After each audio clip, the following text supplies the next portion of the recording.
Part 5. Dealing with Clients. Chapter 25. How to Deal with Difficult Clients. Have you ever had someone misbehaving disrespectfully in class, either towards you or their peers? How have you dealt with them? One thing I can say is that it can make you feel awful when you are afraid of setting boundaries. I myself had to learn how to do it along my career because I have a natural tendency to be nice and I have always had a hard time confronting disrespect both in my professional and personal life.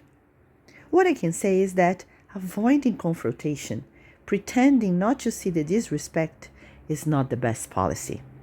If a bad attitude is not immediately curbed, it tends to escalate into worse behavior in future situations. If someone is disrespectful, you need a firm hand to say that attitude won't be tolerated. It will generate a momentary discomfort, but try not to feel guilty about it. You are not the one who created the situation, but you must be the one who finishes it, for the sake of a healthy relationship. I'll give you an example. Once, in one of my speaking clubs, there was a participant who had just joined the group and he was extremely rude during the discussion, presenting a discriminatory attitude. Even though it was hard to me, I had to interrupt the conversation and say that, in that environment, discrimination was not accepted. He was not satisfied and said that his opinion wouldn't change only because other people didn't agree with him. And as it was a speaking group, he should have the right to say what he thought.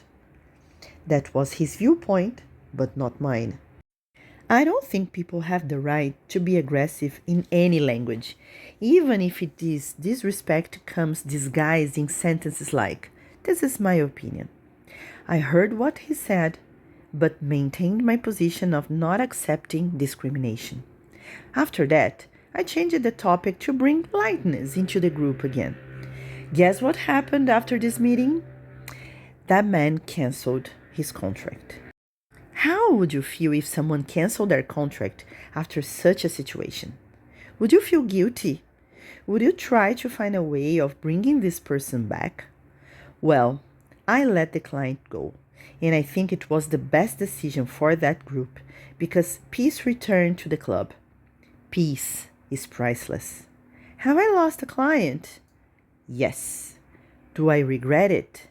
No. And why? Because had I not lost that client, I would be likely to have lost the entire group after some meetings. So fear not. You will have new clients in the future.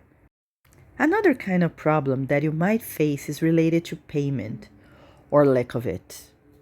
Of course, there are people who may now and then forget about their payment. This does not make them a bad client. This is not the problem I want to talk about.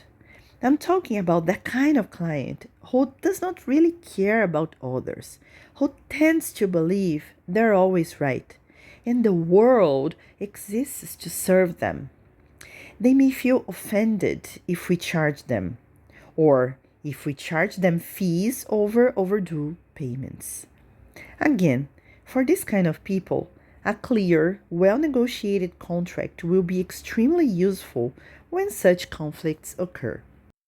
Against a signed document, it is very hard to complain.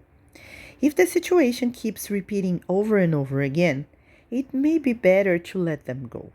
Be strong. Your mental health is not worth a complicated client like that. Tip for both kinds of difficult clients. Don't get into unnecessary, draining arguments. State your point, be firm, but don't argue. This type of people does not usually accept they are wrong. If you need to cancel their contract because it has been mentally taxing to you, just tell them that you are reorganizing your work schedule and, unfortunately, you can't teach them anymore. It is better to do it in peace. And if you get into arguments and lots of explanation, it can be negative to your business, as they can speak ill of you to others. In case a problematic person belongs to a group and they don't decide to leave you, as the example I shared above, you have to have a conversation with them. Inform them that you need to make some adjustments in the group and you can't offer this client another group option for them to join. You can add that as soon as you have a new group that matches this student's profile, you contact them. They might not like it, but they have to accept it. I confess I have a hard time doing it, but I know some teachers have no problems dealing with this situation, for their mental health is worth much more. I must insist. Try to avoid getting into arguments. Try to be as polite and practical as possible. You may be choosing to lose one student now, but you will certainly be getting better people in the near future.